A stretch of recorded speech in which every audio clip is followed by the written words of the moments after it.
TNN T V کی بین الاقوامی خبروں کے ساتھ میں ہوں نمرہ کنول۔ NDP لیڈر جگمیت سنگھ نے کہا ہے کہ ان کی پارٹی نے ابھی تک یہ فیصلہ نہیں کیا ہے کہ گزشتہ ہفتے پیش کیے گئے وفاقی بجٹ کے حق میں ووٹ دے گی یا نہیں۔ مزید جانیں گے اس رپورٹ میں۔ NDP لیڈر جگمیت سنگھ نے کہا ہے کہ ان کی پارٹی نے ابھی تک یہ فیصلہ نہیں کیا کہ وہ گزشتہ ہفتے پیش کیے گئے وفاقی بجٹ کے حق میں ووٹ دے گی یا نہیں۔ نیو ڈیموکریٹس کے پاس حکومتی لبرل پارٹی کو اعتماد اور بجٹ کے ووٹوں کی حمایت کرنے کا معاہدہ ہے، جس کے بدلے میں پالیسی کی اہم ترجیحات پر تحریک چل رہی ہے۔ یہ معاہدہ اگلے سال جون تک جاری رہے گا، لیکن سنگھ اس بات پر متضاد ہے کہ آیا وہ لبرلز کے حالیہ بجٹ کی حمایت کرتے ہیں۔ سنگھ نے ایک پریس کانفرنس میں کہا، ہم نے ابھی تک یہ فیصلہ نہیں کیا ہے۔ بجٹ میں وہ اشیاء شامل ہیں جن کا NDP مطالبہ کر رہا ہے، جیسے کہ قومی فارما کیئر پروگرام کے لیے فنڈنگ اور اسکول لنچ پروگرام۔ لیکن سنگھ نے کہا کہ انہیں بجٹ کے بارے میں کئی خدشات ہیں۔ انہوں نے اس بات کا حوالہ دیا جسے انہوں نے قومی معذوری کے فائدے کے لیے ناکافی فنڈنگ کے طور پر بیان کیا۔ انہوں نے کہا، ہمیں وزیر اعظم اور لبرل سے یہ سننا پڑا ہے کہ ہم کوئی فیصلہ کرنے سے پہلے ہمارے خدشات پر ان کا کیا رد عمل ہے۔ وزیر خزانہ کرسٹیا فری لینڈ نے پیر کو کہا کہ اس نے ہفتے کے آخر میں NDP کے مالیاتی نقاد ڈان ڈیوس سے بات کی۔ فری لینڈ نے ایک پریس کانفرنس کے دوران کہا، ہم نے NDP کے ساتھ اچھی بات چیت کی ہے جب ہم نے بجٹ بنایا۔ مجھے امید ہے کہ ہر ایک پارٹی کے MP اس بجٹ میں ضروری سرمایہ کاری کی حمایت کریں گے۔ کنزرویٹو بلاک، کیوبیکو اور گرین پارٹی سبھی نے کہا ہے کہ وہ بجٹ کی حمایت نہیں کریں گے۔ کینیڈا میں سیزن سے پہلے ہی جنگلات میں لگی آگ نے حکام کو تشویش میں مبتلا کر دیا۔ کینیڈا کے صوبے البرٹا کے ایک علاقے کے لیے جنگل کی آگ کا الرٹ جاری کیا گیا ہے۔ مزید تفصیلات اس رپورٹ میں۔ کینیڈا میں سیزن سے پہلے ہی جنگلات میں لگی آگ نے حکام کو تشویش میں مبتلا کر دیا۔ کینیڈا کے صوبے البرٹا کے ایک علاقے کے لیے جنگل کی آگ کا الرٹ جاری کیا گیا ہے۔ کولڈ لیک فرسٹ نیشنز 149 کے علاقے میں گھروں کو خالی کرنے کا حکم جاری کیا گیا تھا۔ الرٹ میں کہا گیا ہے کہ رینج روڈ 430 سے لے کر رینج روڈ 434 تک کے علاقے میں جنگل کی آگ جل رہی ہے۔ جو بھی شخص آگ کے قریب گھر میں رہتا ہے اسے وہاں سے جانے کے لیے کہا جا رہا ہے۔ Cold Lake First Nation Edmonton سے تقریباً 280 کلومیٹر شمال مشرق میں ہے۔ دوسری جانب BC وائلڈ فائر سروس نے اتوار کو ایک آن لائن پوسٹ میں کہا کہ فائر فائٹرز آگ کے مشرقی اور مغربی کنارے پر کام کر رہے ہیں، جبکہ کمیونٹی وائلڈ فائر ریسپانس نے جنوبی کنارے پر کام کیا۔ بھاری ساز و سامان اور 2 ہیلی کاپٹر آگ سے لڑنے کے لیے مدد فراہم کر رہے تھے، جس کی پیمائش سروس کے مطابق تقریباً 25 ہیکٹر تھی۔ ایک ڈھانچے کے تحفظ کا ماہر راستے میں ہے اور پہنچنے پر ڈھانچے کے تحفظ کی ممکنہ ضرورت کا جائزہ لے گا۔ خیال کیا جاتا ہے کہ اینڈاکو اور برجس کیرک دونوں کی آگ انسانی سرگرمیوں کی وجہ سے لگی ہے۔ BC وائلڈ فائر سروس کی طرف سے پیر کو پوسٹ کی گئی معلومات میں کہا گیا ہے کہ پچھلے 24 گھنٹوں کے دوران صوبے میں 9 جنگلات میں آگ لگنا شروع ہوئی تھی۔ حکام نے خدشہ ظاہر کیا ہے کہ اس سال جنگل کی آگ کا موسم ایک چیلنجنگ ہو سکتا ہے، جس میں صوبے کا بیشتر حصہ مسلسل خشک سالی کا سامنا کر رہا ہے۔ گزشتہ سال BC جنگل کی آگ کے موسم میں 28,400 مربع کلومیٹر سے زیادہ جنگل اور زمین جل گئی۔ سینکڑوں گھر تباہ اور دسیوں ہزار لوگ نقل مکانی پر مجبور ہوئے۔ کینیڈا کا 2023 کا جنگل کی آگ کا سیزن اب تک کا سب سے زیادہ تباہ کن ریکارڈ کیا گیا تھا، جس میں inter agency forest fire centre کی رپورٹ کے مطابق 18.5 ملین ہیکٹر اراضی جل گئی تھی۔ ٹورنٹو پولیس افسر کی موت میں عدالت عالیہ نے عمر ضمیر کو بے قصور قرار دے دیا ہے۔ ضمیر نے پولیس افسر کی موت میں فرسٹ ڈگری قتل کا قصوروار نہ ہونے کی استدعا کی تھی۔ مزید جانیں گے اس رپورٹ میں۔ ٹورنٹو پولیس افسر کی موت میں عدالت عالیہ نے عمر ضمیر کو بے قصور قرار دے دیا ہے۔ ضمیر نے پولیس افسر کی موت میں فرسٹ ڈگری قتل کا قصوروار نہ ہونے کی استدعا کی تھی۔ کانسٹیبل جیفری نارتھروپ، جو 2 جولائی 2021 کو ٹورنٹو سٹی ہال میں زیر زمین پارکنگ گیراج میں گاڑی سے ٹکرانے کے بعد انتقال کر گئے۔ نارتھروپ کے ساتھی سمیت 3 پولیس افسران نے عینی شاہدین کی گواہی فراہم کی، جس میں دعویٰ کیا گیا کہ تجربہ کار جاسوس جان لیوا حملے سے قبل ہاتھ اٹھا کر کھڑا تھا۔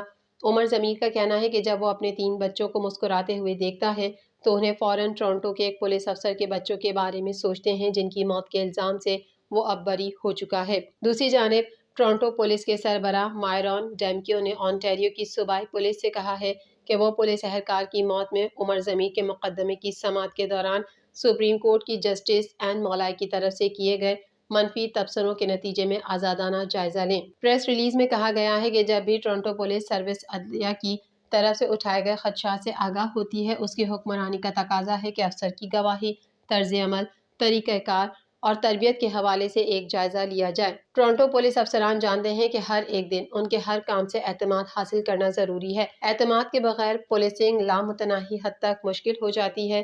ضمیر کو 3 دن کی بحث کے بعد جیوری نے فرسٹ ڈگری قتل کا قصوروار نہیں پایا۔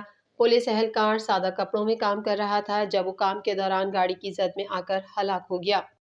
امریکی محکمہ خارجہ نے اپنی سالانہ رپورٹ میں کہا ہے کہ اسرائیل اور حماس کے درمیان جنگ نے ملک میں انسانی حقوق کی صورتحال پر نمایاں منفی اثرات مرتب کیے ہیں۔ مزید احوال اس رپورٹ میں۔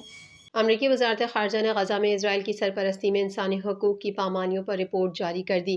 امریکی محکمہ خارجہ نے اپنی سالانہ رپورٹ میں کہا کہ اسرائیل اور حماس کے درمیان جنگ نے ملک میں انسانی حقوق کی صورتحال پر نمایاں منفی اثرات مرتب کیے ہیں۔ رپورٹ کے مطابق سال 2023 میں اسرائیلی فورسز نے انسانیت کو تباہ کرنے والے سنگین جرائم کیے۔ جرائم میں جان بوجھ کر انسانوں کو قتل کیا گیا، جبری گمشدگیاں، تشدد اور صحافیوں کا قتل عام بھی رپورٹ میں شامل کیا گیا ہے۔ امریکی انسانی حقوق کی تنظیموں نے امریکی وزارت خارجہ کی رپورٹ کا خیر مقدم کیا ہے۔ انسانی حقوق کی تنظیموں کا کہنا ہے کہ ہم اسرائیلی فوجی یونٹ لیہی کے خلاف امریکی اقدامات کو سراہتے ہیں۔ امریکی انسانی حقوق گروپ سے مطالبہ کیا کہ محکمہ خارجہ اس رپورٹ کی سنگینی کو سمجھے اور اسرائیل کے خلاف سخت ایکشن لے۔ دوسری جانب مسجد اقصی میں قربانی کی رسم کی ادائیگی کے لیے دمبے اور بکروں کو چھپا کر مسجد اقصی لے جانے کی کوشش کے دوران 13 انتہا پسند یہودیوں کو گرفتار کر لیا گیا۔ عالمی خبر رساں ادارے کے مطابق یہودیوں کے سخت گیر فرقے کے انتہا پسند پیروکاروں نے مذہبی تعطیلات کے دوران بکرے اور دمبے کی قربانی کی رسم کو مسجد اقصی کے احاطے ٹیمپل ماؤنٹ میں ادا کرنے کی کوشش کی، تاہم پولیس نے ان کوششوں کو ناکام بنا دیا اور تھیلوں میں بکرے اور دمبے چھپا کر لے جانے والے 13 یہودیوں کو گرفتار کر لیا، جن کی عمریں 13 سے 21 سال کے درمیان ہیں۔ دوسری جانب غزہ کے مظلوم شہریوں پر صہیونی فوج کی جانب سے حملوں کا سلسلہ جاری ہے۔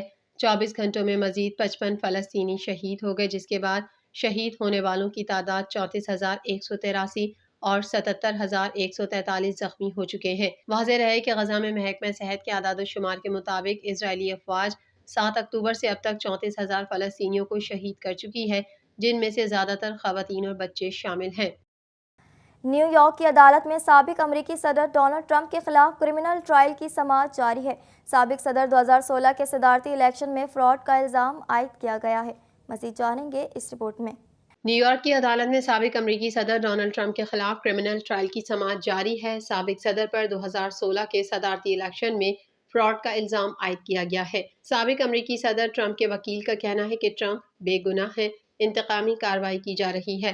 غیر ملکی ذرائع ابلاغ کے مطابق استغاثہ کا عدالت میں دیے گئے بیان میں کہنا تھا کہ ٹرمپ نے رقوم کی ادائیگی چھپا کر الیکشن کو متاثر کیا۔ سابق امریکی صدر ڈونلڈ ٹرمپ نے ہش منی ٹرائل کو اپنے خلاف بڑی جادوگرنی کا شکار قرار دے دیا۔ ٹرمپ کو مقدمات سے استثناء کی سپریم کورٹ میں سماعت کا انتظار ہے، جبکہ امریکی سپریم کورٹ ٹرمپ کی استثناء کی درخواست کی سماعت جمعرات کو کرے گی۔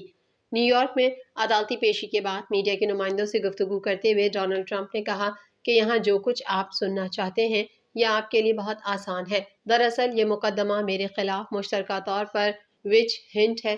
انہوں نے عدالت کے باہر خود سوزی کی کوشش کرنے والے شخص پر تبصرہ کرنے سے گریز کیا اور کہا کہ عدالتی نظام کے حوالے سے لوگوں میں غم و غصہ پایا جاتا ہے۔ امریکی میڈیا کے مطابق پیر کو ڈونلڈ ٹرمپ کے خلاف نیو یارک میں ہش منی چپ رہنے کے لیے دی جانے والی رشوت کے مجرمانہ مقدمے میں ابتدائی بیانات شروع ہونے کی توقع ہے۔ مقدمے کی سماعت کے لیے رواں ہفتے ہی ایک مکمل 12 افراد پر مشتمل جیوری اور 6 متبادل ججز کا انتخاب کیا جا چکا ہے۔ سابق صدر ڈونلڈ ٹرمپ نے جمعے کو کمرہ عدالت سے باہر نکلتے ہی صحافیوں سے بات کی اور کہا کہ جج جوان مرچن ہش منی ٹرائل کی صدارت کرنے والے جج چاہتے ہیں کہ یہ ٹرائل جلد سے جلد ہو۔ لوگوں کو ہرگز توقع نہ تھی کہ مقدمہ اتنی جلد یعنی پیر کو شروع ہو جائے گا۔ TNN ٹی وی کے نیوز بلیٹن سے فی الحال اتنا ہی۔ اپنی میزبان نمرہ کنول کو دیجیے اجازت۔ اللہ حافظ۔